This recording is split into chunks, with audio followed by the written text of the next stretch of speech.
tengo que sentarme aquí porque yo me he dado hablar parado. Ahí se ve. Aquí se ve también, qué bueno. Bueno, buenos días.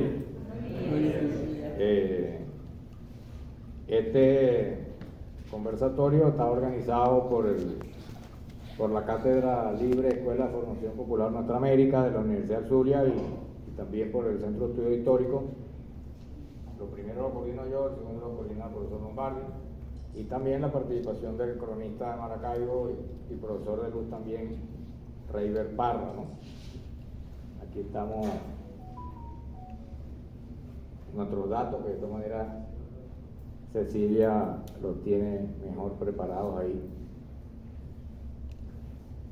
Bueno, esta es una especie de conmemoración de un hecho importante, relativamente relegado en la historia de Venezuela. Fue la última gran batalla de un montón y de una guerra larguísima que se desarrolló en territorio venezolano y que continuó todavía con año y medio más en los Andes, ¿no? A lo mejor por efecto del centralismo, pues la batalla naval del Lago ha sido poco validada, poco considerada en la historia de Venezuela, ¿no? Yo quería decir que lo que yo soy profesor de historia, bueno, todos nosotros tres somos profesores de historia, entre otras cosas, y la historia venezolana, sobre todo la historia de nuestra independencia, que conformó a Venezuela como república, como nación, aunque nos conformamos originalmente como Gran Colombia, ¿no? Como Colombia. De hecho, la batalla naval del Lago es un acto militar de Colombia, ¿no? No propiamente de Venezuela. Pero nosotros lo conmemoramos aquí, pues, como venezolanos. La independencia no está tan lejana. Y una vez hice conciencia, conversando con mi propia familia, que mi papá y mi mamá, que murieron en la década pasada, por encima de los 90 años, cerca de los 100 años, papá me contaba que su abuelo había visto a Páez en un acto en la Plaza Bolívar en Caracas, pues montaba un caballo. Y mamá a su vez me contaba que su abuelo, que era nieto del general Cruz Carrillo, pues conoció a Cruz Carrillo y Cruz Carrillo sentaba a los nietos y les contaba cuentos sobre la guerra de independencia. O sea que mis padres conocieron personas que vieron con sus propios ojos y tocaron a los generales de la independencia, porque no son unas figuras de estatua, son gente de carne y hueso, ciudadanos comunes y corrientes que hicieron una gesta extremadamente relevante, porque el ejército venezolano expulsó del continente al Imperio Español, que no era cualquier cosa, porque Venezuela era una pequeña porción de las colonias españolas en América, y nosotros lo que producíamos era cacao, no éramos la principal colonia, ¿no? Al contrario, pues el cacao es el postre, no producíamos nada importante. Y de este territorio relativamente insignificante dentro de los grandes centros coloniales eran México y Perú, pues, ¿no? Y un poquito más estaba Bogotá. Nosotros dependimos mucho tiempo del virreinato de la Nueva Granada. Pero resulta que aquí en Venezuela fue donde se formó un ejército que después de una guerra extremadamente larga y con muchas pérdidas de patriotas y también del bando contrario, se conquistó la independencia. Y no se conquistó la independencia en una sola batalla, pues, o sea, el ejército de Bolívar, a partir de 1819, desarrolló una serie de victorias militares significativas a partir de Boyacá, de la batalla de Boyacá, y terminó culminando en Ayacucho, y culminó expulsando a España de Sudamérica, pues, algo pocas veces visto en la historia del mundo, pues, ¿no? Pocas veces valorado incluso por nosotros mismos como venezolanos. Si algo destaca en esta guerra de independencia es la decisión de lucha de sus protagonistas, en este caso de los patriotas, pues, de lo que permitieron que nosotros seamos república hoy en día, con todos los problemas que podamos tener, pero de cualquier manera hemos sido durante 200 años república nominalmente independiente. Según los historiadores del sitio de la batalla y según los relatos del momento, de todo lo que escribieron, fue el Capitán Chico, ¿no? Aquí mismo, hoy en día es dentro de Maracaibo, pues, ¿no? Dentro de la costa lacustre de Maracaibo. Y la flechita ahí lo que indica es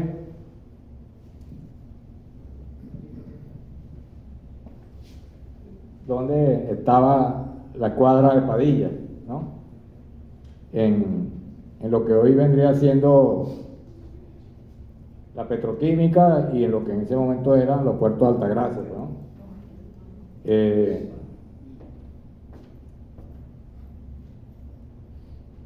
Previamente, el 8 de mayo, yo creo que Reiber va a hablar, porque vi una grabación donde tú hablas la batalla, el proceso previo que condujo a que los españoles recuperaran Maracaibo en 1822, ¿no? Los españoles habían recuperado Maracaibo en 1822 y, digamos, desde la época en que Maracaibo era atacada por piratas, los españoles habían construido 4 fuertes, incluyendo uno de ellos, el principal, el Castillo de San Carlos, en lo que llaman la Barra de Maracaibo. Está la isla Zapara, está la isla de Toa.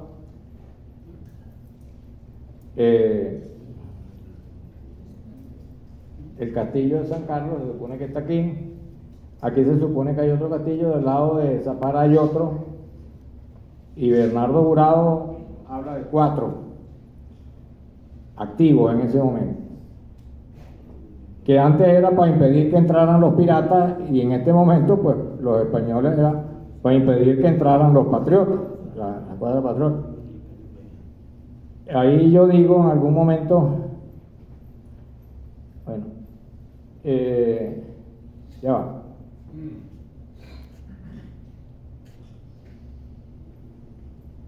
Aquí. Padilla a comienzo de mayo convoca una junta a bordo de la corbeta Constitución, que no era un barco muy grande y no podía entrar, no entró por ahí en ese momento porque no podía entrar porque era demasiado grande y la barra no permitía, lo más que permitía, disculpen que yo no soy bergantines, ¿no? Lo más que permitía era la entrada de un bergantín, pero no una corbeta. Pero convoca una reunión de los principales oficiales de la Armada Patriota, que en ese caso era colombiana, y deciden que el método va a ser forzar la barra. Y entraron, perdió un solo barco, entraron alrededor de unos 15 barcos, y Padilla se coloca entre Punta de Palma y los puertos de Altagracia, ¿no? Pero no se coloca pasivo, ¿no? Porque inmediatamente los españoles lo van a atacar ahí, porque la flota española estaba del lado de acá, pues del lado de Maracaibo. Y la flota española va a buscar a Padilla ya y son rechazados. Incluso el capitán español Echeverría muere en ese combate, el 20 de mayo. El 26 de mayo, Padilla ataca a los españoles que están en Capitán Chico y los españoles se retiran acá hacia Maracaibo. Pues. Capitán Chico es un poco más allá del Hotel del Lago, ¿no?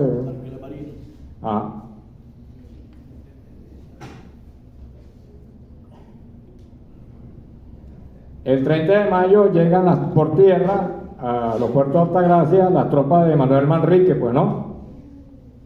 Que se embarcan esas tropas y van a participar en la batalla embarcadas en la tropa, en la flota de Padilla, porque está ahí en los puertos de Altagracia. Padilla en junio se va hasta Gibraltar y después regresa otra vez a Altagracia.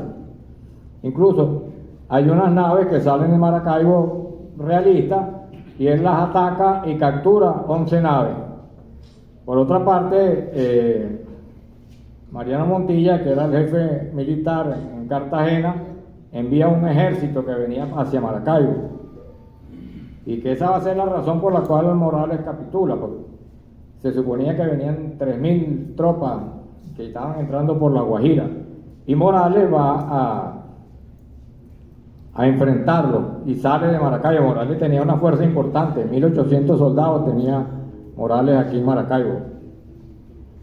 Cuando Morales sale, Manrique ocupa la ciudad, pero Manrique tenía una cantidad de tropas menor. Cuando Morales regresa, porque todavía no había llegado las tropas de Montilla, regresa a Maracaibo, entonces Manrique se vuelve a salir desocupa la ciudad. El 17 de julio, Ángel Laborde, que es el comandante español, que está con la flota estacionada aquí en Capitán Chico, le envía una solicitud de rendición a Padilla. Padilla obviamente la rechaza. Y el 23 de julio hay un intento de batalla, pero como ustedes, los que conocen el lago, saben que los vientos cambian, la marea cambia violentamente. Hay unos días que no se mueve una hoja en el lago y hay otros días que es un viento descomunal. Y el 23 de julio, pues no, las condiciones climáticas cambiaron y cada quien se regresó. Y el 24, Padilla ordena la batalla y Padilla visita una por una todos los barcos, principalmente 10 barcos. Estos 10 barcos que están planteados ahí en orden de norte a sur, lo visita uno por uno y arenga a los marineros y a los soldados, porque estaban los marineros de su flota y los soldados de Manrique. A partir de las 2:20 se lanzan a cruzar el lago, y a las 3:15 se da la orden de abordaje. O sea, ese combate, los barcos patriotas se le vinieron encima a los españoles con sus cañones cañoneándolos, y ellos no podían cañonearlos porque venían de frente y los cañones están por los lados cogiendo bombas, pero llegaron y abordan, como en la película de los Piratas del Caribe, exactamente igual. Pues, o sea, los barcos le llegan por el lado y comienza a brincar la gente, a matarse entre ellos, a pistola, a lanza, a espada, a cuchillo, una pelea extremadamente sangrienta, pero que en todo caso refleja la enorme voluntad de lucha de los patriotas, ¿no? Igual que las cargas de caballería, ¿verdad? O sea, un mariscal como Pablo Morillo, que había derrotado al ejército francés, quedó impresionado por las cargas de caballería de los llaneros, que hasta le escriben: hoy hemos recibido en la batalla de Mucurita 14 cargas consecutivas de caballería. Que nada más participar en una sola y salir vivo ya era algo excepcional, ¿no? Lanzarse de frente contra un ejército que te está disparando, tú vas a caballo con tu lanza, que las lanzas eran como de aquí a la pared, pues, ¿no? Las lanzas que usaban los llaneros. Y hacer 14 cargas consecutivas de caballería, pues algo para hacer una película, ¿no? O sea, si Hollywood fuera de nosotros, ya hubiéramos hecho 400 películas con eso, pero nosotros no le hemos sacado punta a nuestra propia proeza como nación. Igual, este asalto de Padilla, pues un asalto extremadamente audaz y que salió bien, pues, ¿no? Solamente 3 goletas pudieron escapar hacia San Carlos, donde aparentemente una de ellas iba el comandante Laborde, no sé exactamente qué rango tenía, Ángel Laborde, ¿no? Ángel Laborde, capitán de navío. Que se refugia en San Carlos y de San Carlos después se va a Puerto Cabello y de Puerto Cabello se va para Cuba, pues, ¿no? Inmediatamente Morales capitula, pero ¿por qué capitula Morales? Porque ya con su derrota de la flota de Laborde queda cercado por mar. Tiene la tropa de Manrique desembarcada aquí mismo, muy cerca de Maracaibo, ahí mismo en Capitán Chico, y además vienen 3.000 soldados por Sinamaica de Montilla. Entonces, era cuestión de poco tiempo de que se tuvieran que rendir, porque no tenían para dónde agarrar, pues ni por mar ni por tierra. Entonces, él adelantó, vamos a rendirnos una vez porque aquí no hay, estamos perdidos. Y se rinde y sale, abandona para siempre el territorio venezolano, ese señor Francisco Tomás Morales. Según Jurado Toro, hubo más de 800 personas entre muertos y heridos por los españoles, y por el lado patriota 36 tropas y 8 oficiales, ¿no? La flota española restante, la que logró huir a San Carlos, huyó a Puerto Cabello, y finalmente esa fortaleza de Puerto Cabello en noviembre se rinde, ¿no? Y se rinde el último jefe español en Venezuela, Sebastián de la Calzada. Yo decía,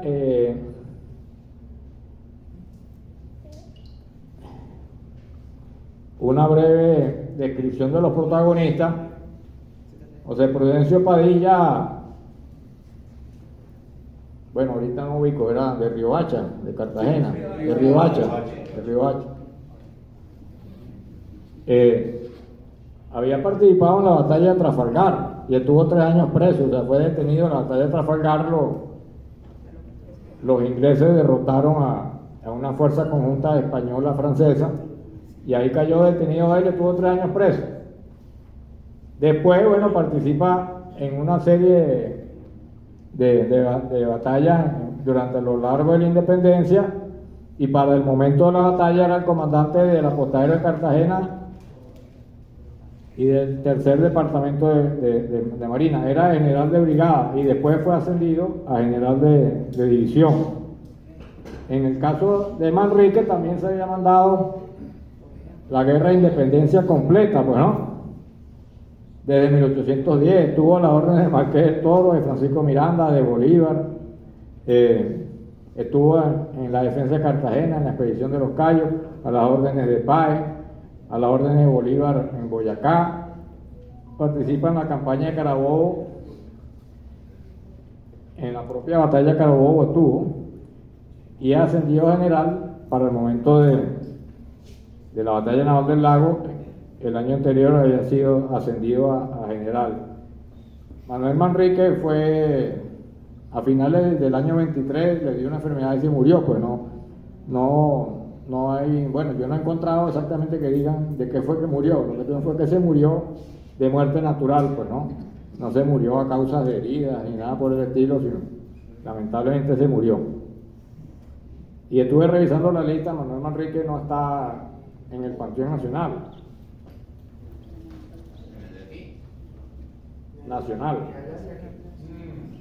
Bueno, aquí debería estar por la batalla, pues no.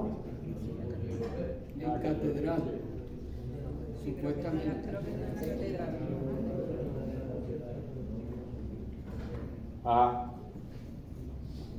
En la batalla naval del Lago, indirectamente tiene relación Domitila Flores, que yo creo que Ángel decía en estos días que no hay una referencia exacta sobre si realmente existió o no existió Domitila Flores. Pero en todo caso, en la medida que existió y era un correo de los patriotas, fue fusilada en 1822 en los puertos de Altagracia. Ana María Campos, pues sí hay más constancia incluso de su nacimiento y de su muerte, también de los puertos de Altagracia, y es la que dijo: si no capitula Monda, se la trajeron para acá, la condenaron a recibir latigazos, no se retractó lo que había dicho y días después de la batalla, cuando se capitula Morales, pues a ella la liberan, ¿no? Ahorita creo que la Asamblea Nacional decidió llevar al panteón a Domitila Flores y Ana María Campos, Y a don Pedro Lucas Urribarri, a tu tatarabuelo. a mi tatarabuelo. Señor, lo puedo demostrar. Bueno, no voy a hablar de Pedro Lucas Urribarri para que hable Ángel. Pero hay otros dos protagonistas que históricamente aquí siempre han sido nombrados y que extrañamente no los incluyeron en esa lista para el panteón, que son Felipe Batista y Anselmo Belloso, ¿no? Que también deberían haber sido incorporados al panteón, porque son dos personas de carne y hueso. Si están incorporando a una persona como Domitila Flores, que no está claro ni siquiera si existió o no existió, pues a estos personajes, segundo comandante de la goleta Peco y Anselmo Belloso, que era un tipo muy joven, tenía menos de 20 años, 18 años en la batalla. Disculpe, Anselmo Belloso Rodríguez está en el Panteón del Estado Sur. Sí, pero no está en el panteón en Caracas. Nacional no. No, pero como ahorita yo lo menciono porque ahorita acaban de aprobar, unos días atrás, la Asamblea Nacional incorporaba a Pedro Lucas Urribarri, a Domitila Flores y a Ana María Campos al Panteón Nacional, Sí, ¿no? pero del suelo sagrado tomaron una muestra, no lo reto. Bueno, que aquí está dicho, ¿no?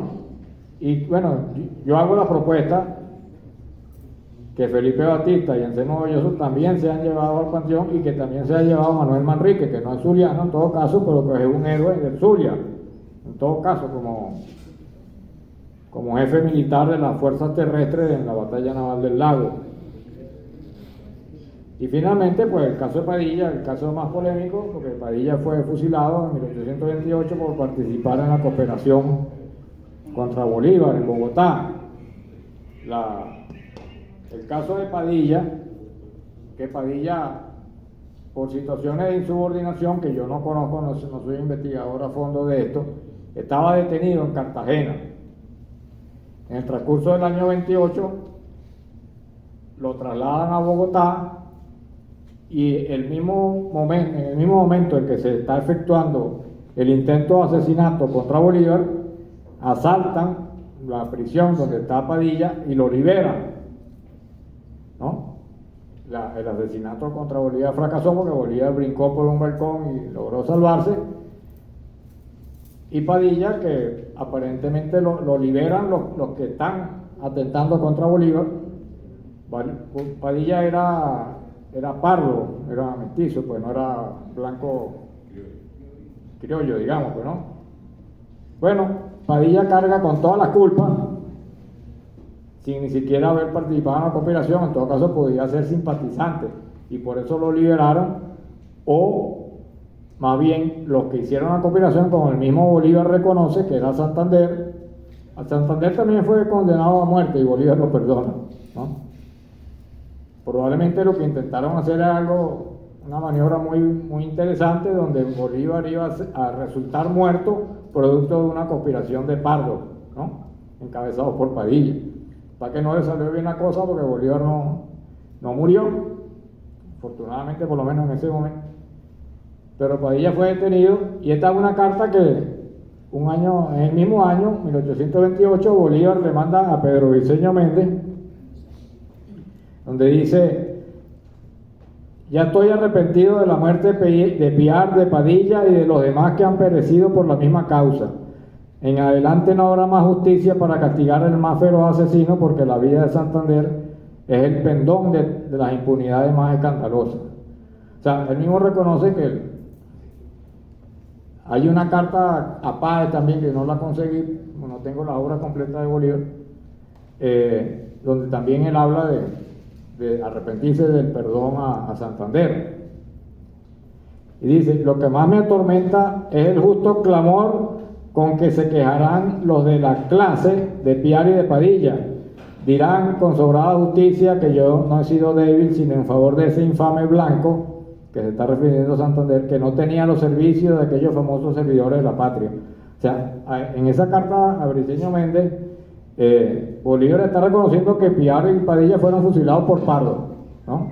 Que está diciendo, se quejarán los de la clase de Piar y de Padilla, está reconociendo que ellos son de otra clase social, de otro grupo racial en todo caso, y que fueron fusilados lamentablemente por esa situación, que son parte de la realidad de ese momento y de el cuestionamiento que se puede hacer a los patriotas.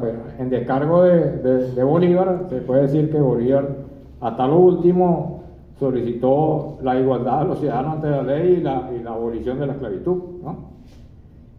Esto lo menciono porque en algún momento, hace unos 2 años, la alcaldía de Maracaibo le quitó el nombre de la avenida Padilla y no sé si se lo volvieron a poner. ¿Se lo volvieron a poner? Ah, sí, bueno, menos mal. No, el aviso, pero la Asamblea Legislativa no repuso oficialmente el nombre. Le quitaron el nombre a Padilla porque están tratando de borrar la historia. Padilla es el héroe de la batalla naval del lago, pero entonces pusieron Avenida Urdaneta, ¿no? Tratando de borrar la historia. Pero la historia no se puede borrar. Y no se le puede quitar mérito a Padilla, indiferentemente de que aparentemente estuviera en conocimiento de esa conspiración en la cual lo liberaron por unas horas y lo volvieron a capturar, pues, ¿no? En el libro de la Fundación Polar, en el artículo sobre la batalla naval del lago de la Fundación Polar, aparecen una serie de textos sobre la batalla naval del lago, casi todos publicados con motivo de los 150 años de la batalla naval del lago, como 10 textos. Luis Acosta, Antonio Yuri, Lucilio González, Bernardo Jurado Toro, que edita el libro de Jurado, Carlos Medina Chirino, de Agustín Millares Carlos, de Pedro Luis Padrón, Tomás Pérez Tenreiro, Gen Silva Torres, Francisco Vargas, Ministerio de la Defensa, y un libro que publicaba en Bogotá en el 42 de Luis Cuervo Mares. Esas son las referencias, y hay que ir a la Biblioteca Nacional, que debe ser donde están esos libros, que es muy difícil aquí en Maracaibo se consigan, pero son la referencia principal para cualquier investigación sobre la batalla naval del lago, para lo que le interesa.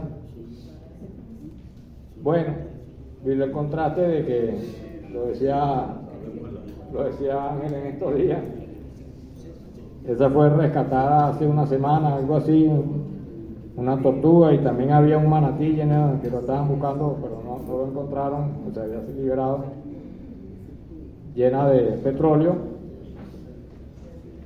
Bueno, eso es. En todo caso, esta es una reivindicación de los patriotas que participaron en esa batalla, seres de carne y hueso como nosotros, ciudadanos decididos a luchar por la libertad de su patria y pese a todos los riesgos y pese a todas las contradicciones presentes ahí. Entonces, este bicentenario de la batalla naval del lago es una manera de reconocernos como nación y reconocernos como un pueblo que desarrolló una gesta histórica de impacto continental y que lamentablemente ahorita, bueno, Venezuela está en unas condiciones extremadamente precarias, pero tenemos la fuerza y sobre todo la fuerza de nuestros ancestros de que podemos recuperarnos y ser un país que tiene recursos, tiene población, tiene territorio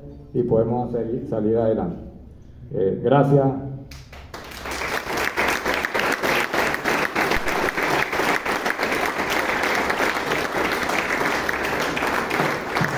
Compartió a través de su ponencia.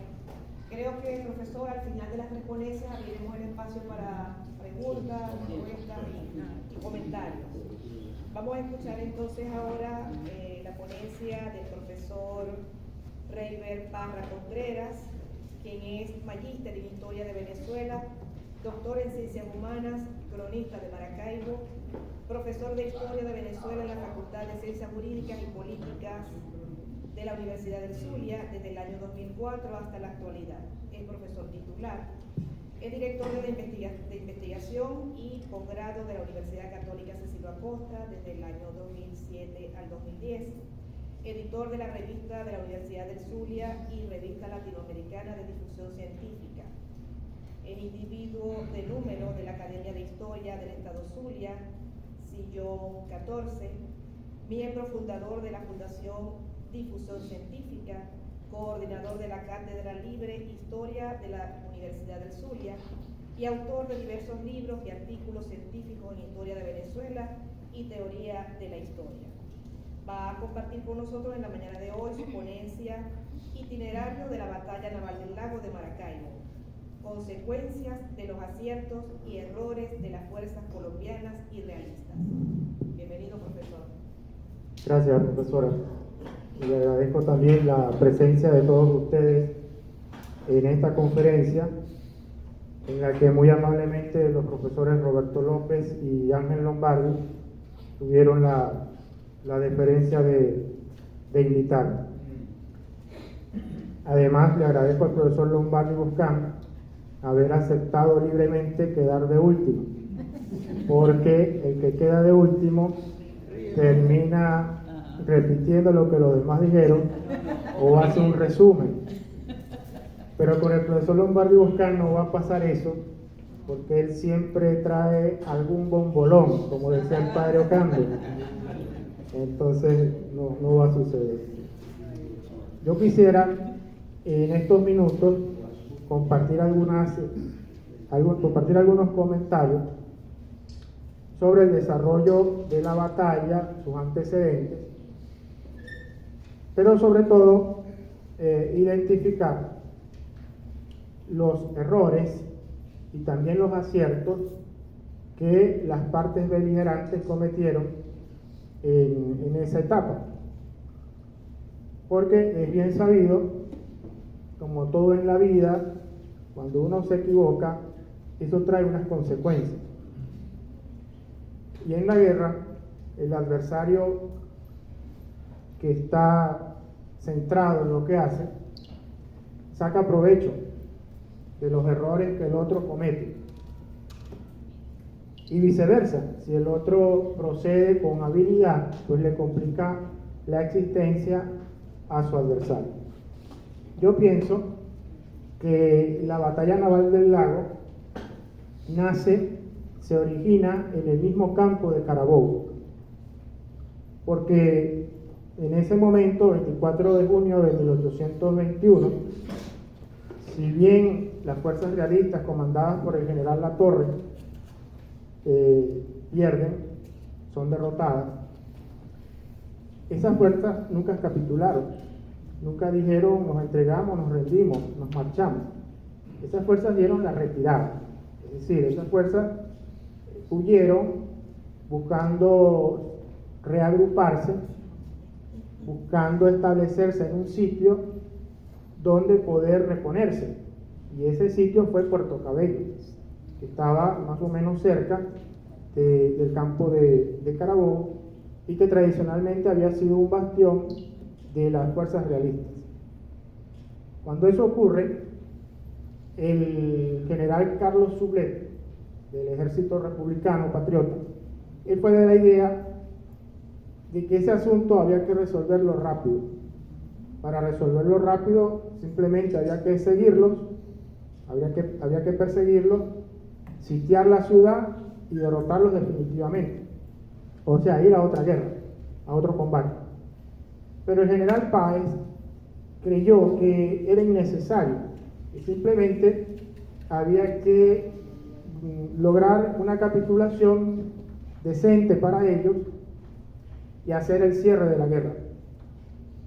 Pero la oficialidad realista española no andaba pensando en rendirse. Ellos estaban pensando en buscar la manera de recomenzar. ¿Y tenían con qué? Porque de Carabobo salieron, dicen algunos, con 1.500 o 2.000 hombres. Ese es un pie de fuerza significativo si tomamos en cuenta lo que el profesor Roberto nos comentó sobre las tropas que tenía Morales en Maracaibo. De tal manera que comenzaron a dilatar esa rendición. Y eso fue un movimiento estratégico. Comenzaron a conversar con los patriotas, si nos rendimos, no nos rendimos, mañana lo hacemos, pasado mañana lo hacemos, y nunca lo hicieron. Y pasó el tiempo, y ese tiempo lo aprovecharon. Ese tiempo lo aprovecharon para reorganizarse. La torre se va, él tuvo que ocupar otras responsabilidades fuera del territorio nacional, y la conducción la asume Morales. Este general era una persona con una formación militar brillante. Este es un personaje que se forma en el ejército realista español. No es un improvisado, como tampoco La Torre era un improvisado. Y Morales se mueve hábilmente, consigue algunos refuerzos de La Habana, Capitanía General, y con esos refuerzos inicia un desplazamiento. ¿A dónde se va a desplazar? Morales lógicamente no se va a desplazar a ocupar espacios que los patriotas siempre habían considerado como estratégicos. ¿Cuáles eran esos espacios estratégicos para los patriotas? Caracas, todo lo que era la antigua provincia de Caracas, y también Guayana. Hacia allá no se va a ir Morales. Morales se va a ir hacia los bastiones tradicionales de las fuerzas realistas, que fueron Coro y Maracaibo. Para acá se viene con esas tropas y sorprendentemente tiene éxito. Pero tiene éxito por ese error que cometieron los patriotas de que privilegiaron una zona del territorio y marginaron otra. Y más después de Carabobo, porque el Libertador se planteó la idea de que la guerra había que llevarla al sur. Así que para garantizar la independencia de Colombia, de la Gran Colombia, no era suficiente ganar la guerra aquí, sino que había que expandir la guerra hacia el Perú. Claro, para allá no se iba a ir solo, se supone que se llevó parte del ejército. Llevarse parte del ejército, indudablemente que implicó dejar sin protección determinadas zonas del territorio, y dejó con un pie de fuerza inferior las zonas de Coro y Maracaibo.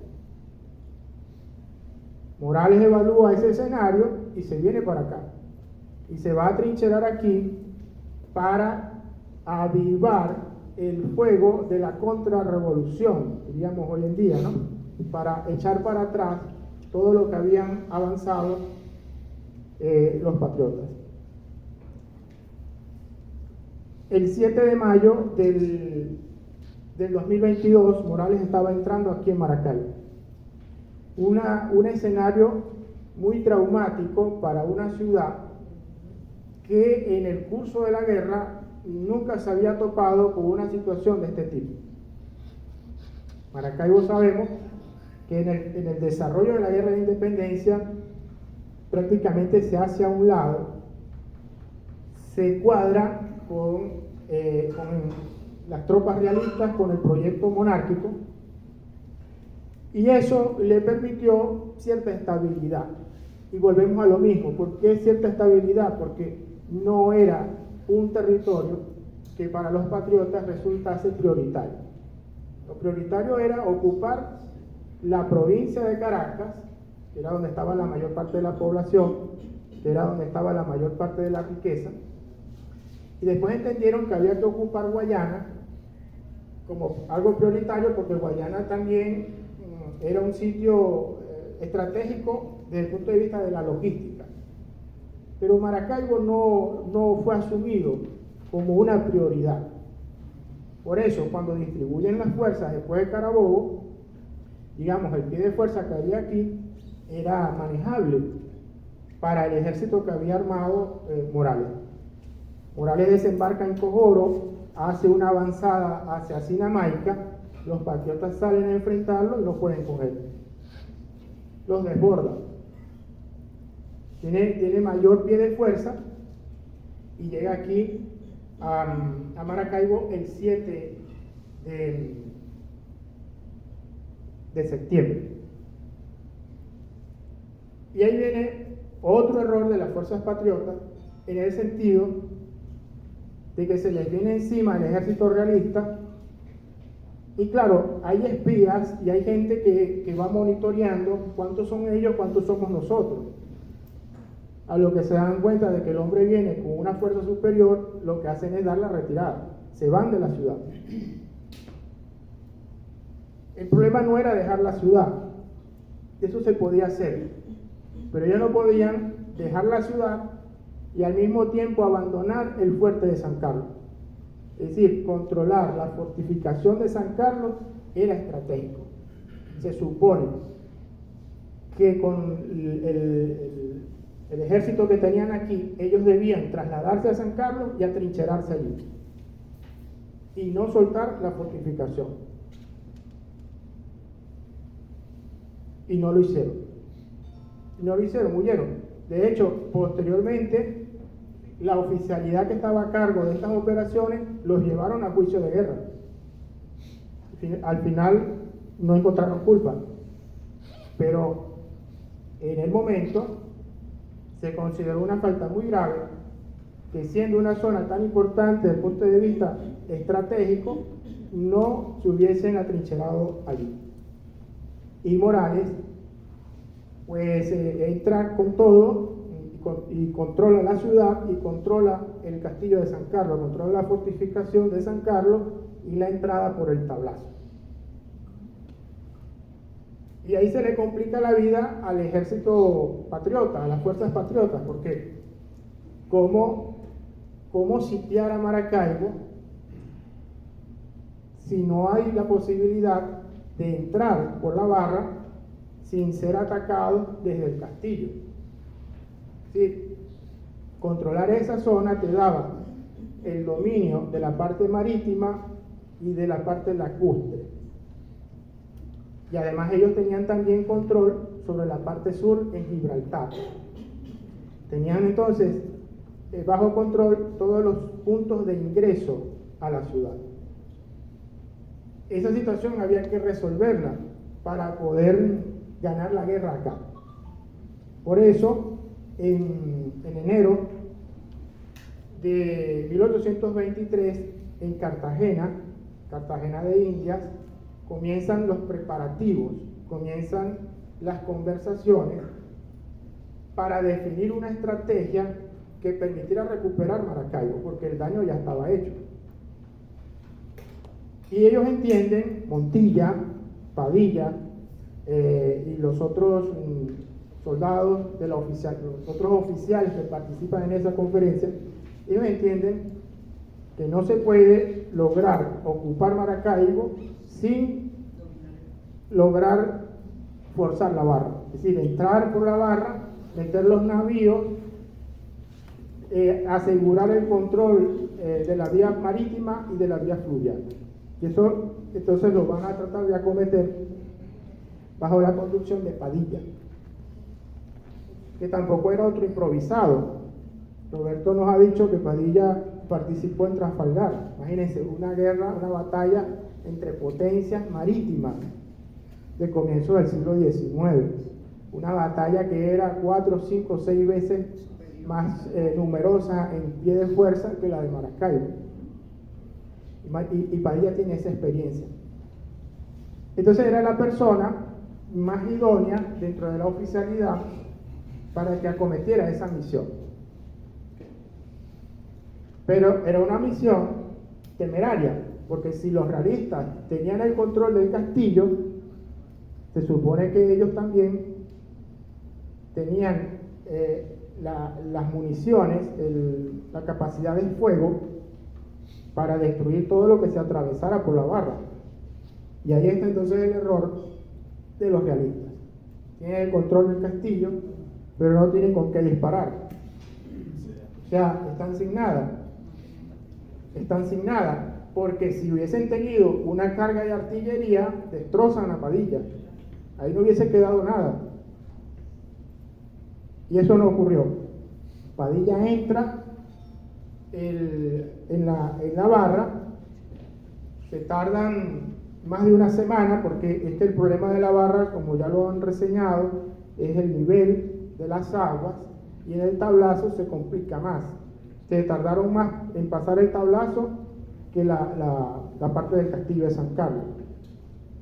Pero ellos pasan y pierden una nave, pero pierden esa nave porque encalla. Y por ahí como que algún cañonazo le dieron y rápidamente la desocuparon y salvaron los pertrechos que tenían allí. Pero fue lo único que perdieron, creo que era el Gran Bolívar, el que se perdió en ese momento.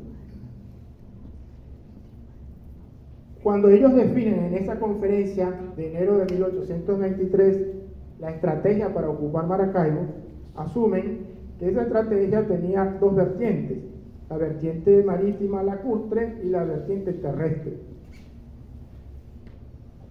A Padilla le toca resolver la primera y a Manrique le toca resolver la segunda. Manrique va a hacer un movimiento por la parte sur y de manera exitosa controla Gibraltar. Al controlar Gibraltar, logra dominar un punto de acceso. Desde el punto de vista militar es muy importante por todo lo que tiene que ver con las provisiones y con el desplazamiento de las tropas del sur hacia el norte. Y una vez que controla Gibraltar, se desplaza hacia los puertos y comienza a proyectarse hacia Maracaibo. Y el 16 de junio de 1823 hace lidera lo que se ha llamado, algunos lo llaman la batalla de Maracaibo. Él entra con sus tropas en un momento que consideraron oportuno. Dieron unas maniobras de distracción en La Guajira.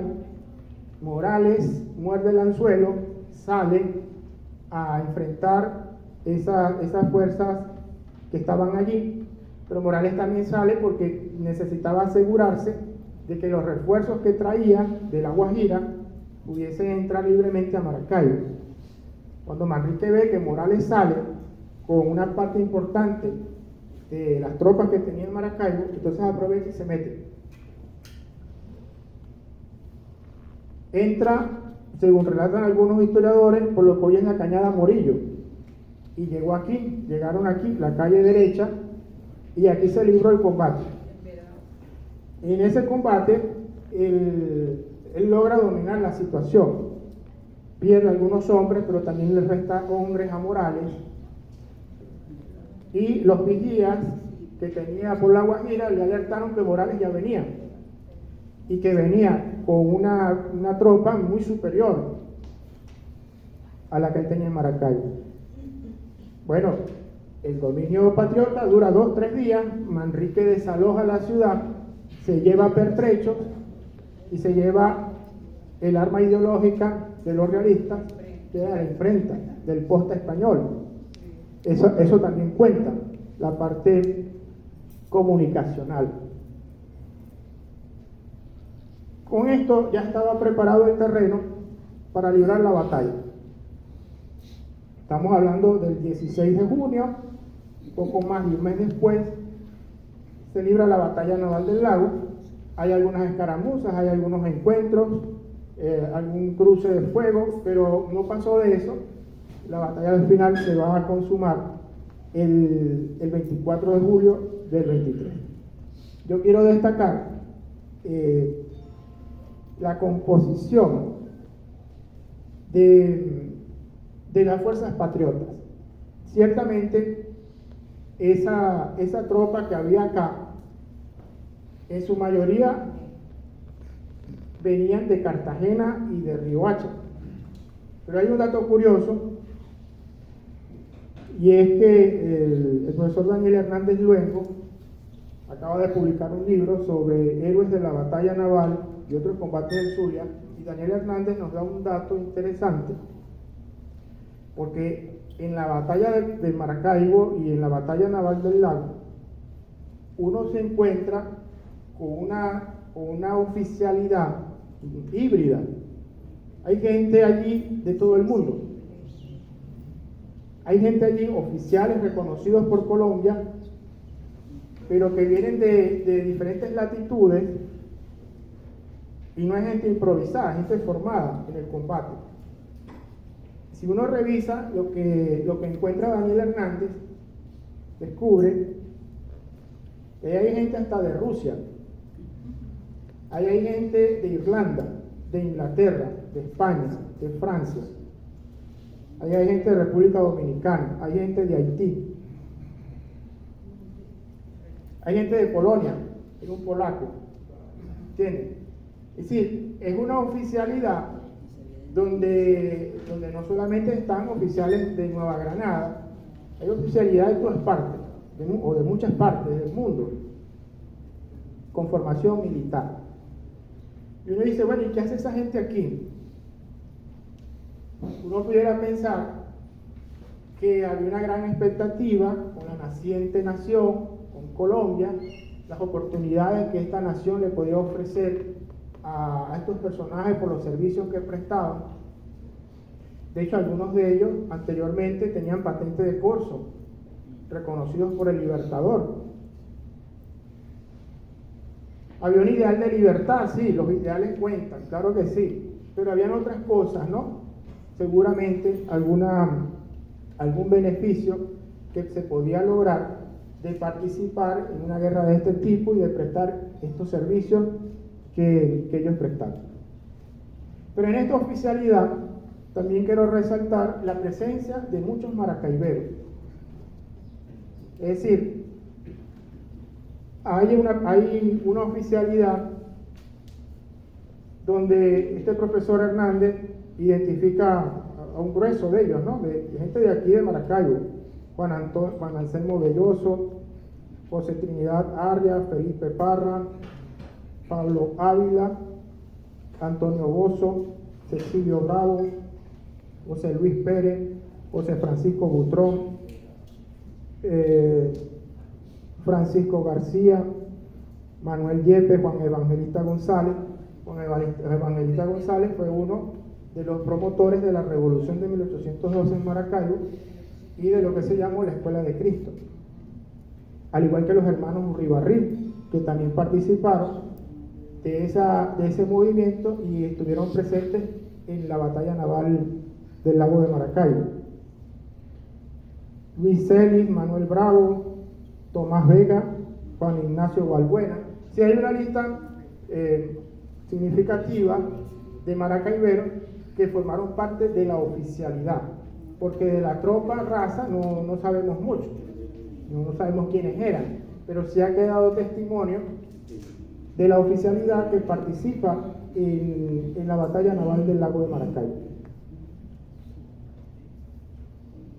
Yo también noto que en el desarrollo de la guerra, de la batalla, digamos, la dotación de la flota colombiana era más significativa con respecto a la de los realistas.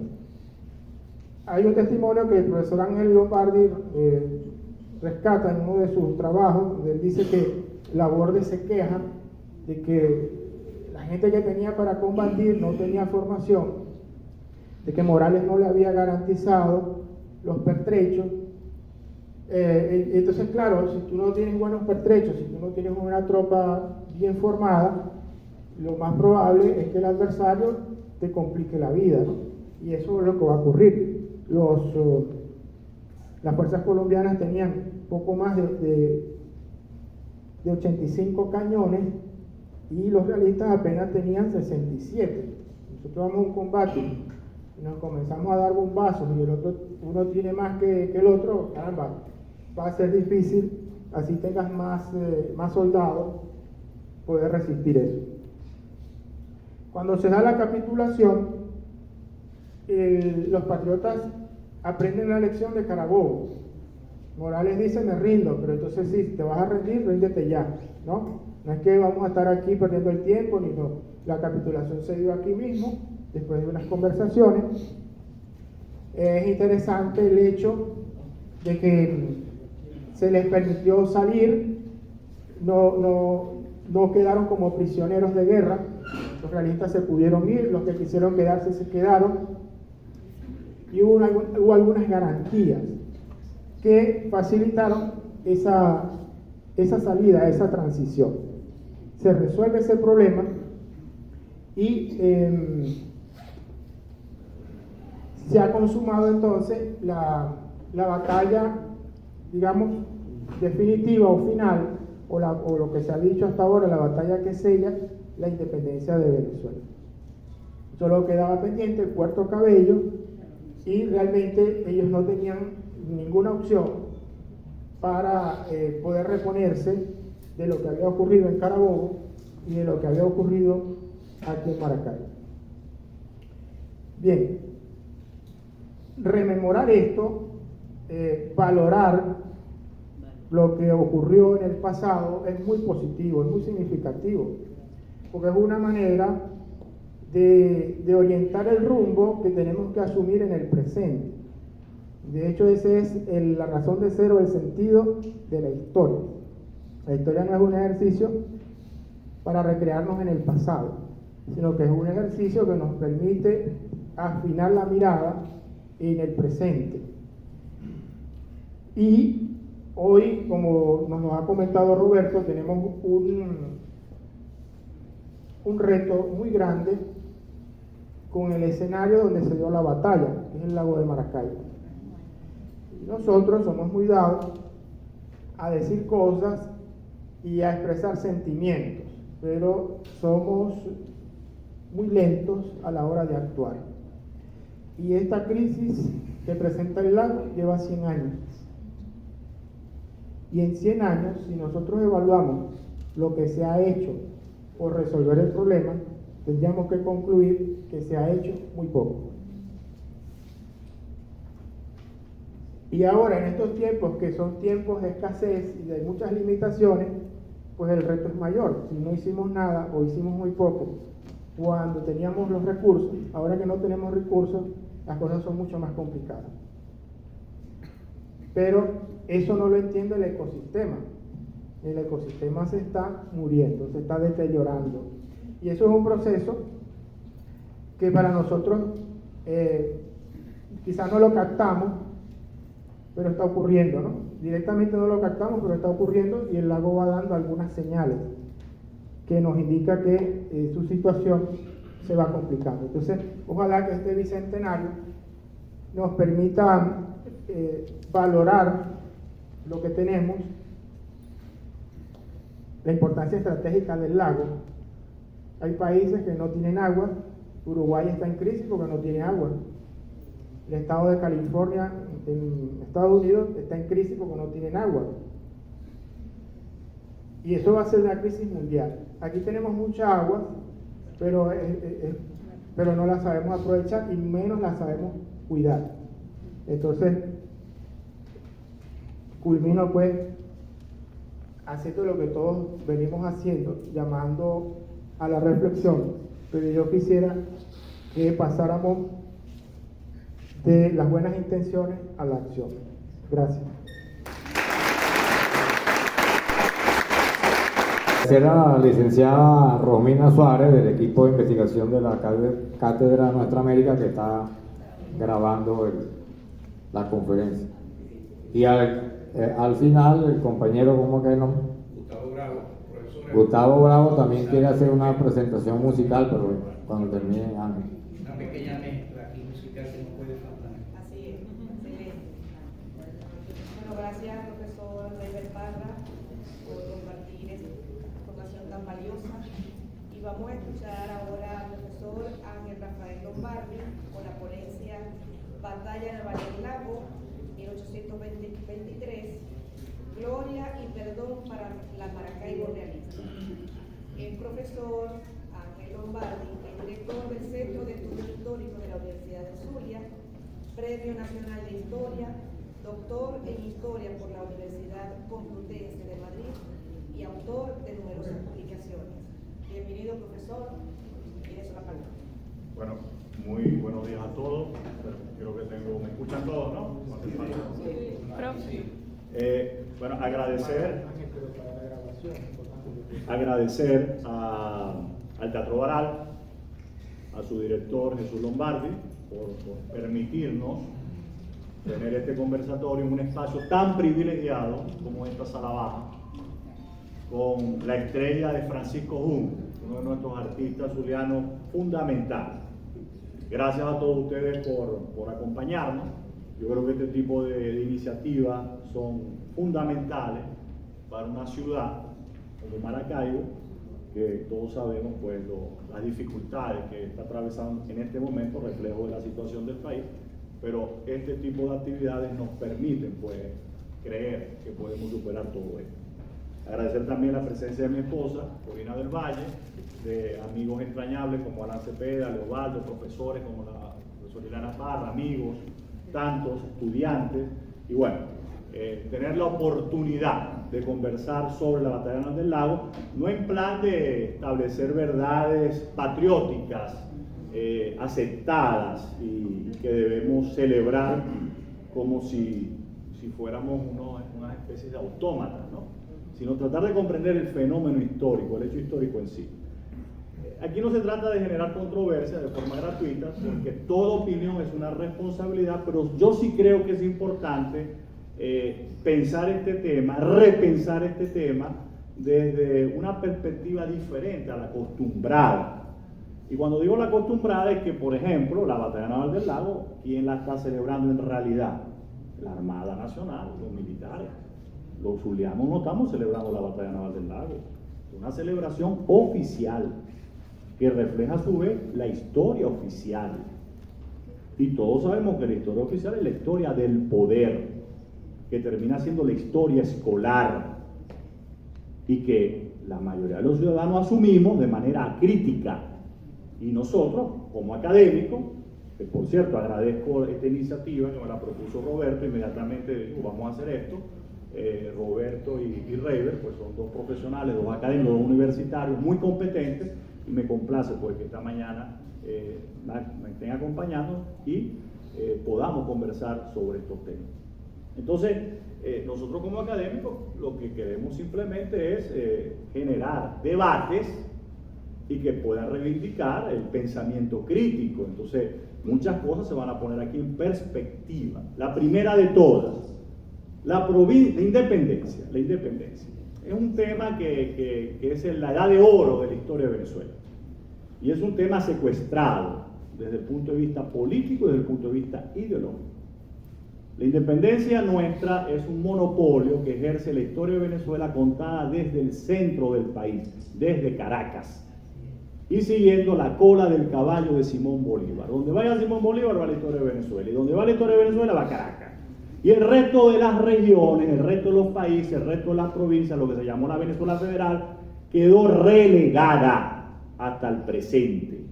Y se ha agudizado mucho más en este presente, porque el poder de turno se ha trincherado en Caracas.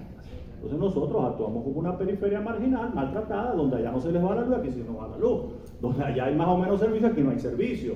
Donde prácticamente somos territorios secuestrados. Pero bueno, eso son derivaciones de una temática, porque el pasado, para que tenga sentido, tiene que estar conectado con el presente. Si no, el pasado es territorio de la muerte. Y a nosotros nos interesa el presente porque es el territorio de los vivos. Cuando nosotros colocamos este título, lo hacemos con toda intención provocadora y para ayudar a lanzar una reflexión en torno a un hecho que es capital en la independencia de Venezuela, que no fue un hecho unánime. Es decir, hubo provincias, hubo regiones como Maracaibo, que fue pro-monárquica, desde 1810 hasta el final de la guerra. La guerra no acaba en Carabobo, la guerra acabó en Maracaibo. Ustedes me dirán, cuidado, ¿y la fortaleza de Puerto Cabello? Sí, se rindió en noviembre de 1823, cuando Maracaibo se rindió en agosto de 1823. Pero ¿cuál tiene mayor significación? Maracaibo. ¿Por qué? Porque quien firma la capitulación fue el último capitán general de Venezuela en ese entonces, que se llamó el canario Francisco Tomás Morales. Y nosotros no tenemos ninguna referencia importante, reveladora, ni museos que llamen la atención sobre ese gran y capital acontecimiento histórico. Apenas una casa que está destartalada, semi-abandonada, donde casi nadie la visita, muy bonita desde el punto de vista colonial, de su arquitectura, pero sin mayor referencia histórica que realmente nos permite una conexión positiva con ese pasado. Y con respecto a la batalla naval del lago, nadie prácticamente sabe la trascendencia de la batalla en sí. Que por cierto, a mí no me gusta hablar de la guerra, porque la guerra contradice el fundamental objetivo humano, que es preservar la paz como civilización, la paz como manifestación de lo mejor que puede producir el espíritu humano, como cultura, como arte, como música, ciudadanía. Entonces, hablar de la guerra es una contradicción para la gente que quiere avanzar dentro de la civilización. Pero bueno, es un tema que monopoliza temáticamente lo que es toda la historia de Venezuela. Y es inevitable no hablar de la guerra porque hubo una guerra. Y fue terrible, fue tan terrible que marcó a Venezuela durante más de 100 años.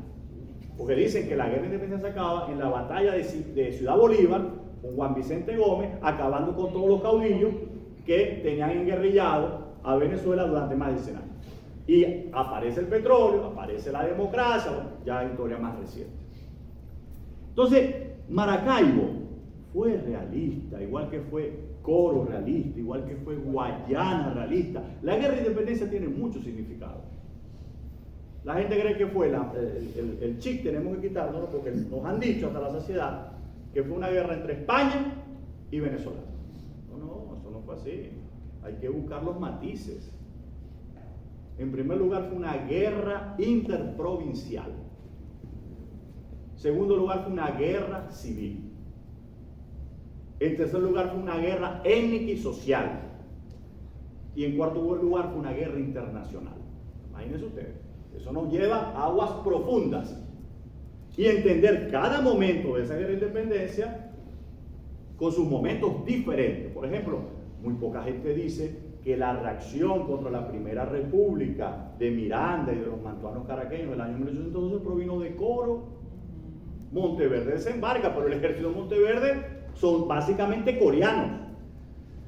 Otro elemento, porque esta es una guerra, como decía Rever Parra, donde hay muchos actores, no solamente se puede ver este proceso en blanco y negro, españoles y venezolanos. En ese momento los venezolanos no éramos venezolanos, éramos americanos españoles, y después fuimos colombianos, formamos parte de la Gran Colombia entre 1819 y 1831. Y Padilla, creo yo, merece estar en el Panteón Nacional y en el Panteón Zuliano. Pero alguien me contestó por Dios, usted está loco, ese no nació aquí. Pero ¿cuál es el problema si nació o no nació? Fue un héroe, fue un protagonista, fue un actor histórico de relevancia. Cuidado, lo que voy a decir también puede generar controversia y polémica. Fue hasta quizás más relevante desde el punto de vista político, desde el punto de vista militar y desde el punto de vista histórico que el mismo Rafael Urdaneta. Desde el mismo Rafael Urdaneta. ¿Por qué? Porque Rafael Urdaneta, ¿cuál es la relevancia de Rafael Urdaneta? Rafael Urdaneta viene a ser el personaje histórico que redime una historia zuliana basada en la culpa. ¿Cuál es la culpa que a nosotros nos ha atribuido la historia venezolana escrita desde Caracas? Que fuimos traidores en la independencia, que estuvimos en el bando donde no estaban ellos, que no los acompañamos, que perdimos la guerra. Y fíjense los castigos históricos que siguen pendientes en el presente. Nosotros no tenemos estrella en la bandera nacional. Y debemos tener estrella. ¿Por qué? Porque esa estrella debería simbolizar la unión nacional, la reconciliación de las memorias, y se acabarían todos estos amagos secesionistas que nosotros tenemos aquí en el Zulia. ¿Por qué? Porque el Zulia ha sido maltratado, históricamente hablando, en el tiempo por Caracas. ¿Y por qué ha sido ese maltrato? Bueno, porque ha habido una confrontación, o sea, eso no ha sido gratuito. Maracaibo pretendía ser la capital de Venezuela y Caracas pretendía ser la capital de Venezuela, y bueno, y en ese impasse terminaron ganando los caraqueños. Pero nosotros, mientras se pudo, aquí en el Zulia, se intentó quitar ese liderazgo a Caracas. El Zulia, Maracaibo era un país aparte dentro de Venezuela. Igual que el sur con Guayana era un país aparte dentro de Venezuela. Los Llanos, un país aparte dentro de Venezuela. Los Andes dependían administrativamente de Maracaibo. Y cuando apareció el 19 de abril de 1810, digo, bueno, aquí nos da la oportunidad, vamos a zafarnos de esta gente que nos tiene fregado. Igual ocurrió en Maracaibo con Caracas. Viene el 19 de abril, vamos a zafarnos de Caracas y vamos nosotros a asumir el protagonismo histórico que a nosotros nos corresponde. ¿Por qué? Porque tenemos intereses legítimos para asumir ese liderazgo. Y Maracaibo es un país aparte que estaba más cerca de Bogotá que de Caracas. Nosotros tenemos, desde el punto de vista histórico, más afinidades con la Nueva Granada, con la antigua Nueva Granada y la actual Colombia, que con el centro del país. No, ¿por qué? Se tiene que decir. Se tiene que decir. Otra anomalía que forma parte de ese sentimiento de culpa que hemos arrastrado los zulianos, como si haber sido monarca hubiera sido un pecado. ¿Cuál es el pecado? Si responde una realidad, una circunstancia histórica.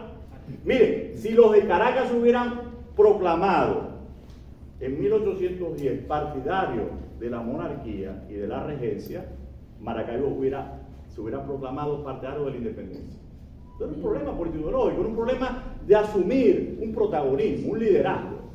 Y la guerra dirimió ese conflicto, que por supuesto fue mucho más complejo, porque estaba presente la metrópoli, estaban presentes los británicos, estaban presentes los franceses, estaban presentes las distintas gentes de las distintas localidades venezolanas.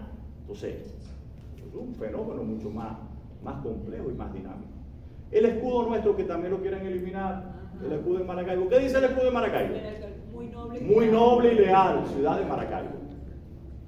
Fue un reconocimiento que le da el rey de España, las autoridades metropolitanas en el año 1813, a una ciudad que se mantuvo leal en el conflicto que se inició a partir de 1810.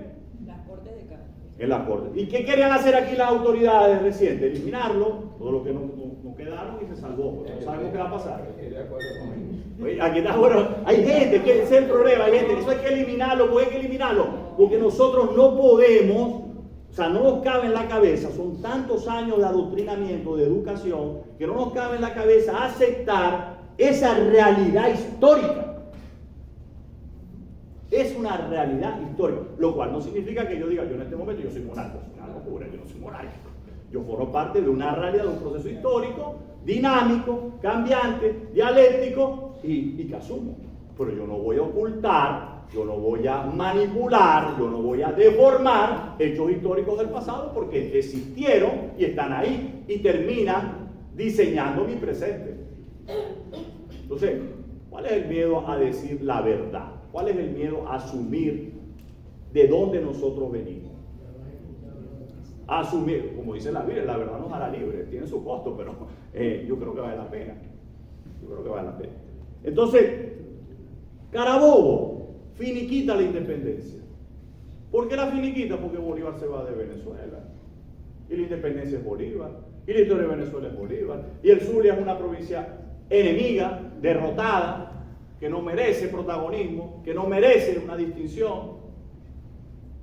Entonces nosotros, este momento histórico tenemos que tratar de reivindicarlo asumiendo ese pasado que nos avergüenza y que nuestros historiadores, empezando por Besón, hasta el presente han tratado de escamotear. Por ejemplo, el 28 de enero. Yo por lo menos, yo soy respetuoso de la escogencia de esa fecha como el de la soberanía, pero no lo comparto. Porque es una concesión a esa historia escrita desde Caracas. A nosotros nos da vergüenza no tener héroes patrióticos, nos da vergüenza no haber estado al lado de los caraqueños y sus aliados. Entonces inventamos que el 28 de enero de 1821 el Cabildo de Maracaibo, de manera muy patriótica, se pasó al bando de Bolívar. Se pasa porque está perdida la guerra, se pasa por pragmatismo y se pasa de manera tan pragmática que 6 meses después Morales y Latorre envían tropas aquí en la campaña de Occidente y vuelven a ocupar, como dice Reiber, todo el occidente de Venezuela, y estableciendo su capital y su principal base de operación en la ciudad de Maracaibo. Por eso, de manera muy eficiente, Santander, en primer lugar, da la orden de una operación de reconquista de todo el occidente venezolano entre los años, básicamente en el año 1823. ¿Y Morales qué está buscando? Morales está buscando que lo auxilien desde el exterior, que le envíen dinero, que le envíen barcos, que le envíen ejércitos para poder intentar reconquistar otra vez toda Venezuela. Pero ya Morales no tiene vida, Morales no tiene apoyo. España es una metrópoli que desde el año 1808 desatendió sus posesiones coloniales en América, lo cual dio pie a la rebelión, a la insurgencia de todos los países de la América del Sur que se declararon independientes. Fue una independencia interesante desde ese punto de vista, porque básicamente España no tenía capacidad de mantener ejércitos de ocupación sobre estos vastos territorios. Más quien terminó defendiendo a la monarquía española fueron los mismos americanos. Los mismos americanos. Entonces, ver estas cosas desde esta perspectiva nos cambia un poco la manera en cómo a nosotros se nos ha enseñado la historia de Venezuela y la historia de América desde la escuela hasta el presente, que termina siendo un reflejo de la historia oficial, de la historia del poder. La batalla naval del lago. No podemos ver la batalla naval del lago entre héroes y traidores. Padilla es un traidor. Padilla es un héroe incómodo, muy incómodo por muchas razones. Primero, no nació en el Zulia. Ya eso lo condena. Claro, porque nosotros vivimos prisioneros de la venda nacionalista. Y la venda nacionalista es un derivado de la historia patriota o patriótica. Y todos sabemos que la venda nacionalista, la historia patriótica, termina por escamotear la realidad histórica pasada y también la del presente. Entonces, primer problema con Padilla. No es de aquí. El colombiano no granadino, nació en Ribacha. Segundo problema con Padilla, es negrito, mulato, un negro guajiro, para más colmo, guajiro, porque nació en la Guajira. Entonces, nuestros héroes tienen que ser todos bajo el modelo, bajo el perfil de Simón Bolívar, blanquito, caraqueño, bonito, riquito, o sea, no encaja. No encaja. Y Bolívar, hombre representante de su clase social, tenía sus problemas con lo que él consideraba una gran amenaza, que era la pardocracia. La pardocracia. Los pardos era la mezcla, el mestizaje, el grupo más numeroso y que contaba con derechos disminuidos. Entonces, quien pudiese liderar la pardocracia en Venezuela terminaba prácticamente teniendo poder de fuego y las mayores capacidades políticas para asumir el control social, político-social de la sociedad venezolana. ¿Quién fue el primer líder de la pardocracia venezolana? No fue un venezolano, fue un asturiano, un español, José Tomás Boves. Boves fue el primer líder de la pardocracia venezolana. Además, lo paradójico que era un europeo y era un blanco, pero la lideró. ¿Por qué la lideró? Porque les prometió lo que la sociedad colonial les negaba: ascenso social, reconocimiento, riqueza. Y los mantuanos y sus repúblicas no les dieron nada de eso. La guerra de independencia está llena de mitologías. Una de las mitologías que se luchó por la libertad, eso es cuento chino, que no se luchó por ninguna libertad, o en todo caso la libertad de unos poquitos, de una élite, de una minoría, la de los propietarios, que eran los mantuanos, los directos descendientes de los españoles, ocupando posiciones de privilegio. Y un miembro de esa clase fue Simón Bolívar. Entonces había que generar, ¿cómo resolver el conflicto social? En donde una minoría dirige y controla, donde una mayoría está sometida o tiene derechos disminuidos y merece algún tipo de reconocimiento y de justicia, cosa que la independencia nunca se lo otorgó. Se lo otorgó teóricamente, pero no en la práctica. Entonces, ¿qué hizo la gente? ¿Qué hizo el pueblo? Que no es boba. Se lo tomó por las malas, por la violencia, a través del saqueo, a través del robo, a través del secuestro, a través de la extorsión. Por supuesto, eso no aparece en los libros de historia porque eso denigra o le da mala prensa a lo que es la historia patriótica, llena de héroes, llena de virtudes, llena de muchas ínfulas, ¿no? Y el tercer problema con el más grave de todos, con Padilla, el antihéroe, y por eso no tiene ninguna estatua aquí. Creo que Padilla tiene una estatua en el Parque La Marina y creo que se la robaron. Sí, se la robaron. Aquí no hay estatua de Padilla, ni en Venezuela ni en el Zulia. En los puertos de Alteras, la ponen ahí. Lo único que queda, y cuidado y no se lo quitan pronto. Y la avenida Padilla la volaron y la convirtieron en Rafael Urdaneta, frente al Parque Urdaneta, y estamos rodeados de Urdaneta por todos lados. Entonces, Pero en el municipio insular. hay que buscar algún tipo de contrapeso entre tantos héroes, ¿no? Bueno, el gran problema de Padilla, que lo anula completamente y que es un personaje incómodo en estas celebraciones, es que se enemistó con Simón Bolívar, formó parte del bando de Santander en la lucha feroz por el poder que van a librar estos dos principales líderes, que van a ser Simón Bolívar, presidente de la Gran Colombia, y Santander, vicepresidente de la Gran Colombia. De hecho, quien dirige la campaña de la liberación de los 100 venezolanos y la batalla naval del lago es Santander, no es Bolívar, no es Páez, no es Sublé, no es Montilla, no es Padilla, no es Manrique, es Santander, que desde Bogotá, en su condición de vicepresidente, da la orden para llevar a cabo esta campaña terrestre y naval muy efectiva, donde por primera vez se pone en ejecución las formalidades de un ejército regular, que no fue el caso de lo que existió durante toda la independencia, donde prevalecieron las guerrillas, las montoneras, el arma blanca, la irregularidad. Aquí sí vemos un plan maestro. Ya vamos a hablar rápidamente de esto para pasar a la dinámica de preguntas y respuestas. Entonces, el gran problema de Padilla es que al identificar en el bando de Santander a Padilla, Bolívar lo percibe como un enemigo. Y en el complot que hacía mención Roberto, en Bogotá en 1828, en septiembre de 1828, donde se intenta asesinar a Bolívar, y se dice que el autor intelectual de ese complot fue Santander. Y entonces, después que fracasa el complot, se busca castigar a los implicados, y entre los supuestos implicados está Padilla. Y se le da la orden de fusilamiento, la da Bolívar, y la ejecuta Rafael Urdaneta.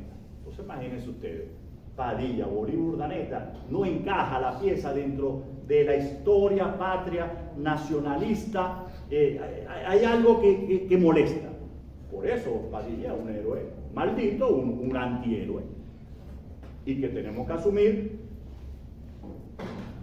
en lo que fue. Es decir, él ganó la batalla, más allá si estuvo o no estuvo. Fíjense que hay una carta que le escribe Bolívar Urdaneta, ya creo que yo en los últimos años, 1829, 1830, antes de morir, y le dice en esta confesión muy reveladora de Bolívar a Urdaneta: por no entendernos con Santander, lo perdimos todo. Porque también, aquí fíjense cómo son las cosas. Nosotros nos han hecho creer que fue una guerra entre españoles y venezolanos, españoles y americanos. Y resulta que después de Carabobo, después de la victoria, después de los triunfos, aquí lo que hubo fue una guerra civil entre los mismos libertadores, que no se pararon de matar. Páez terminó enfrentándose a muerte con Simón Bolívar. Bolívar, en los últimos años antes de morir, tenía prohibida de la entrada a Venezuela. Y cuando se conoce la noticia de la muerte del libertador, las autoridades de Maracaibo de ese entonces mandan a repicar campanas para celebrar la muerte del tirano. El problema es que eso no aparece en los libros de historia. Eso no aparece en las versiones al uso.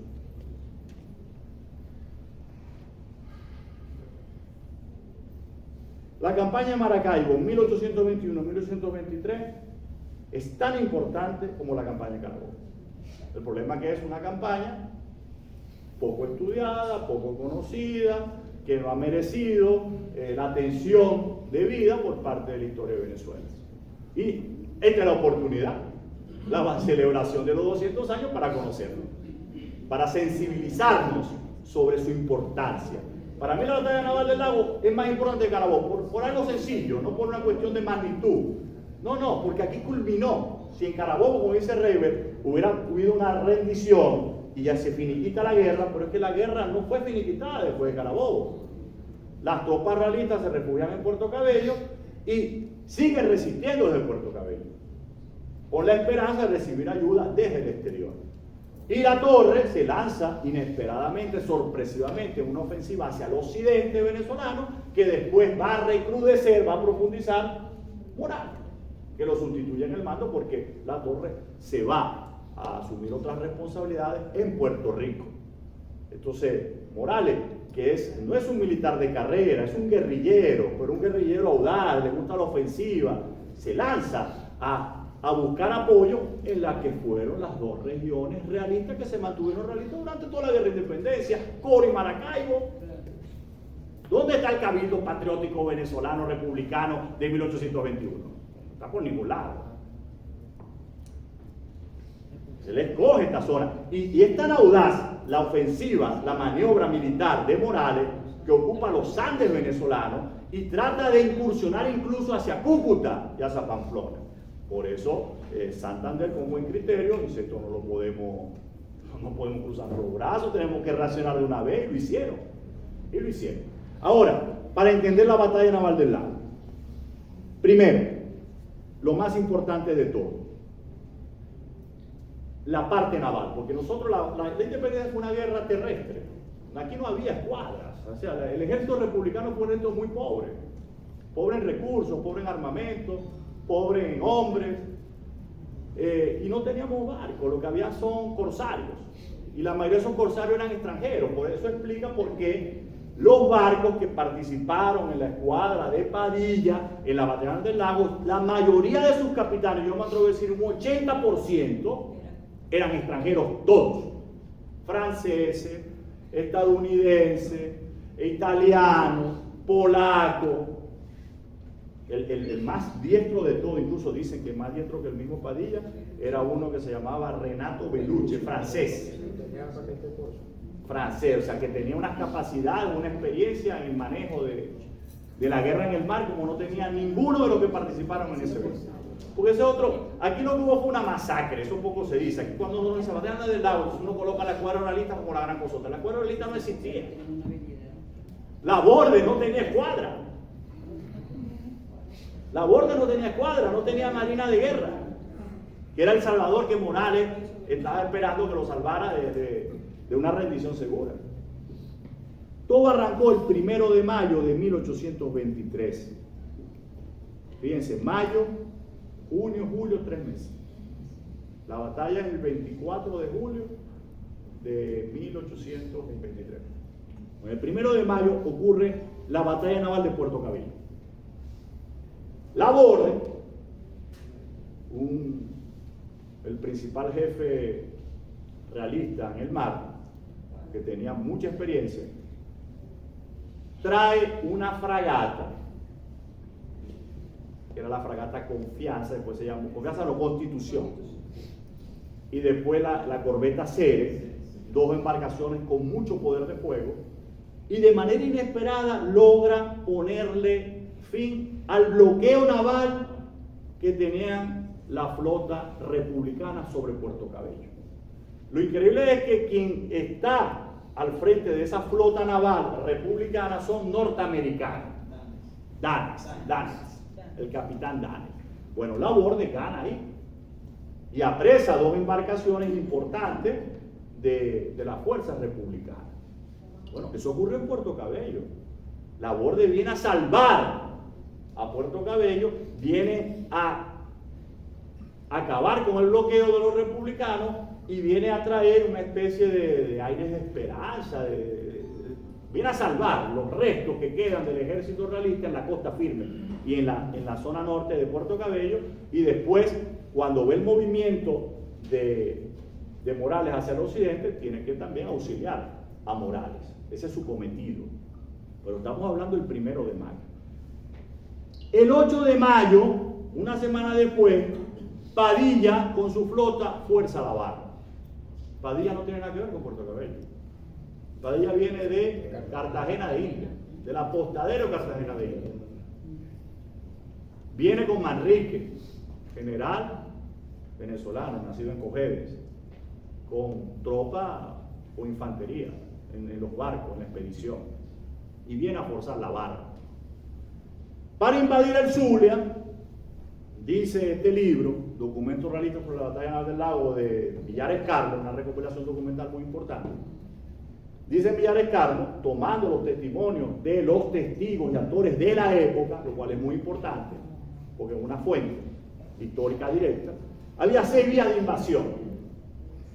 La barra, por la Guajira sin Jamaica, por el río Limón, por Perijá, río Catatumbo y Zulia, hacia el sur, entrando por Gibraltar, llegando a Gibraltar, los puertos de Altagracia, desde Coro, vía terrestre. 6 vías, pero escogen, todas las tratan de asumir, pero está claro, como dijo Reiber, como dijo Roberto, que deciden que hay que anular las fuerzas navales que controlan el lago de Maracaibo y que garantizan la posibilidad de que existan refuerzos desde el exterior, porque por vía terrestre no hay posibilidad de conseguir ningún tipo de refuerzo. Entonces se fuerza la barra. El problema de la barra hubiera sido militar el problema si de verdad el castillo de San Carlos estuviese artillado. Si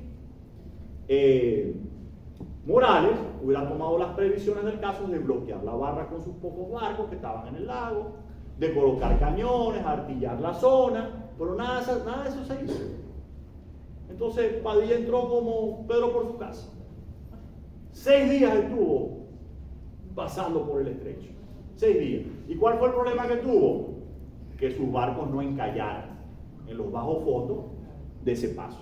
De hecho, encalló el Gran Bolívar y tuvieron que incendiarlo ellos mismos. Primero lo evacuaron todas las provisiones, todo el armamento que tenían, y después lo incendiaron para que no cayera en manos de los realistas. Y estuvieron, y este dato es importantísimo, después que ingresa Padilla al lago de Maracaibo, está 3 meses dentro del lago. ¿Qué hacen esos 3 meses? Entrena, apresa las provisiones, controla las rutas. Hay pequeñas escaramuzas con la escuadra realista que está dentro del lago de Maracaibo. Padilla no es un marino de guerra, no tiene la experticia para lanzarse a una confrontación directa con la escuadra de Padilla. Y bueno, 3 meses. ¿Y dónde está la borda? El Salvador de Morales, el gran triunfador de la batalla de Carabobo, buscando una manera de entrar, pero no puede entrar, porque sus 2 barcos principales que hubiesen arrasado con la flotilla de Padilla no pueden entrar, porque son muy grandes, son muy pesados. Lo dejó en los taques en la península de Paraguay, donde es Coro. Lo que hoy es Villa Marina, el municipio de Los Taques, al ladito del complejo refinador. Fíjense los bergantines. En la batalla naval del lago, los barcos de mayor calado que pelearon de parte y parte fueron bergantines, todos a vela, bergantines y goletas.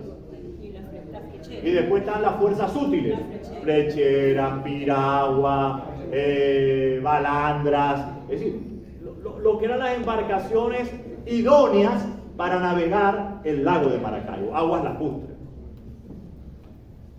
Entonces, un bergantín podría albergar 20 cañones. Y uno ve los datos de la batalla del lago y apenas habían 2 y 3 cañones. Bueno, y entonces, yo no lo sabía, le pregunté a un experto y me dijo, es que si ponen los 20 cañones son del mar. O sea, choca, pues, y cae, o sea, no puede. Pero tienen que sacar de esos barcos y permitir jugar con el oleaje, las mareas, los bajos fondos, el reconocer el territorio, la zona. Y por eso nadie se atrevía también a una batalla, porque no había claridad en el manejo de los espacios de la laguna, de los espacios del lago, o sea, de las mareas y de los fondos. No había cartas náuticas que pudieran establecer con claridad por dónde yo podía moverme, sin correr el riesgo de encallar. Sí, Y vamos a estar claros, permíteme, después y vamos a estar claros, cuando la borde llega acá, 10 días antes de la Real del Lago, él no tiene flota. Su flota principal no la puede ingresar. Y los barquitos que están en el lago no son de él. No son de él, no conoce a los marineros, no conoce la capacidad de fuego. ¿Y qué hace la borde? Le dice a Morales, hermano, aquí no hay vida. Aquí lo que tenemos que hacer es retirarnos a Puerto Cabello, hacernos fuerte ahí y esperar a ver si hay algún tipo de ayuda de Cuba, de Puerto Rico, de la misma España. Y Morales, orgulloso, dice, no chicos, están locos. Aquí no vamos a fajar. Ya había rivalidad y rencillas insalvables entre ellos dos, que tampoco ayudó mucho a que las operaciones militares pudiesen tener alguna posibilidad de éxito. Es decir, esto de la Batalla Naval fue una masacre auténtica. O sea, ya de antemano la Borde sabía que no tenía ninguna posibilidad de triunfar ante la fuerza que los republicanos y Padilla le estaban anteponiendo. Y aún así aceptó el desafío. Si ustedes ven los cuadros de la batalla naval del lago, ahí en internet, ustedes pueden buscar las vistas de la batalla naval del lago. Les van a aparecer los cuadros de la batalla, muy bien hechos, por un protagonista del evento histórico. Y resulta que Padilla se decide atacar. Despliega velas, aprovecha las ventajas del viento de ese día, del 24, y lanza toda su flota, la principal, las fuerzas útiles, sobre la flota de la Borde, la realista. Pero ¿cómo estaba la flota de la Borde realista? Sin velas, acoderada, ese término no lo sabía, me lo dijo también otro experto en el tema marítimo. Acoderada significa unidas unas con otros y con el ancla bajada. Simplemente estaban resistir la embestida, preparados para resistir y esperar un milagro. Y con los milagros muchas veces no pasan, sino que es lo que pasa, y quedaron totalmente desplazados. Si uno analiza las pérdidas de la batalla, la mortandad que sufrieron los realistas, fueron creo que 900, 800 las pérdidas, y los republicanos 40, 50. Alguien me dijo, yo le pregunté, ¿a qué se debe todo eso? No, es que eso fue que las tropas de Padilla utilizaban granadas incendiarias y la mortandad fue terrible. Entonces fue una batalla desnivelada, no había ninguna posibilidad de victoria. A su vez también había rivalidad, ya con esto termino, entre Manrique y Padilla, sobre todo por el tema de los reconocimientos,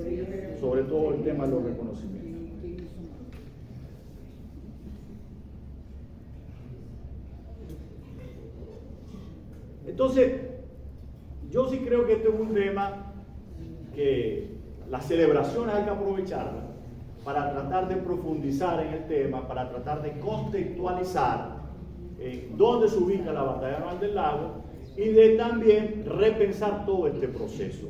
Y que nosotros los zulianos y nuestra historia del Zulia tenemos que asumirla libre de las cadenas que se nos han impuesto, las ataduras que se nos han impuesto y nuestros propios complejos. A mí no me da ninguna vergüenza asumir que mis antepasados hayan abrazado la bandera del rey. ¿Por qué? Porque pasó. Es decir, yo no puedo cambiar el pasado, tengo que aceptarlo y comprenderlo y conectarme con el presente. Y yo sí reivindico una historia comprensiva mucho más amplia que nos permita a nosotros no vernos como los perdedores y condenados por haber perdido en la guerra, sino vernos que formamos parte de un proyecto nacional con igualdad de oportunidades, con todo lo que están involucrados en ese proyecto nacional. Y termino con una sentencia de Chiara Lubich, la directora o la que formó el movimiento focolar cristiano, que dice: amemos la patria del otro como amamos la nuestra. Nosotros tenemos que quitarnos esa venda nacionalista. Nosotros formamos parte de una comunidad cosmopolita y la independencia no fue una guerra de naciones reducidas, fue una un conflicto amplio, culturalmente amplio, que desborda las fronteras nacionales. Entonces, si nosotros empezamos a ver los procesos de esa manera, yo creo que vamos a ser más justos con ese pasado que intentamos comprender, básicamente. Muchas gracias a todos.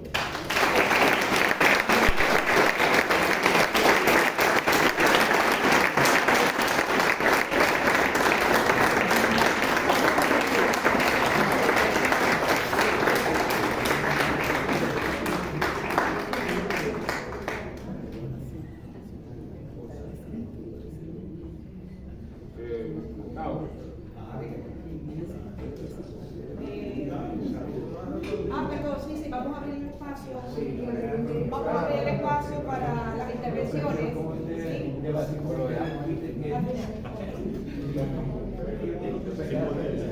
Tengo allá la mano del profesor, le voy a ir indicando su lugar. ¿Me permite? Sí, el orden. Vamos a darle la mano, perdón, la palabra al profesor. Sí, a usted, profesor, a usted, que fue el primero que me empezó a levantar la mano. Jorge. Gracias, saludos. Excelentes exposiciones, me siento orgulloso de venir de ese mismo origen de la Universidad de Zulia, que nos están dando muestras de que somos capaces de estudiarnos a nosotros mismos. Y con esa valentía identitaria que tiene